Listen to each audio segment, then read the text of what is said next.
what challenges have I faced in this recovery journey, um, and how I've been able to navigate it. So again, I don't have a traditional recovery journey. Again, my recovery is prompted by, um, living vicariously through, through my brother's addiction, and also, and through the addiction of others that have been very close to me. And again, growing up in East Harlem, growing up in these marginalized communities, growing up poor, um, it gave me like a front row view at a lot of the social ills that folks are faced with, and not just black and brown folks. White folks are also afflicted by many addictions. So, but it gave me a front row seat to many things. And again, like on my recovery journey, the journey that I currently am on, um, there have been some challenges, right? But for me, I think the biggest challenge has been, recently, in the last couple of years. um, we have seen a spike in overdoses, right? And caused by fentanyl, right? So we've lost countless amount of people, to overdoses, and a lot of it is linked to fentanyl. So what happens for me is that, in conversations that I have had with folks who have actually experienced an overdose, and thankfully were able to get through it, either with Narcan or intervention from EMS or other fast thinking people.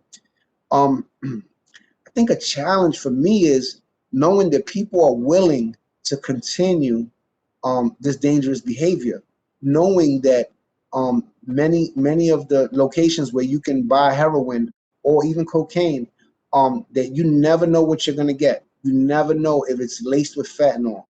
You never know if that bag is going to be your last bag, right? But you're still willing to dance with the devil.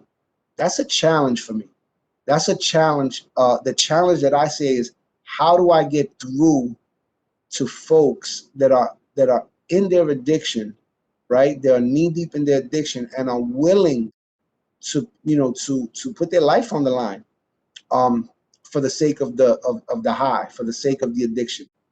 No measures, no safety measures being taken, um, no thought as to consequences and outcomes, and not just the immediate consequence of death or going through an overdose and being hospitalized, but the consequence that your family has to live with, your friends have to live with, your support groups have to live with, right? Um, it's happened throughout the pandemic. I've gotten a phone call about someone that I know that was in recovery, and and we know that their relapse is part of recovery, and was found unresponsive, and didn't make it. This is heartbreaking. This is tough.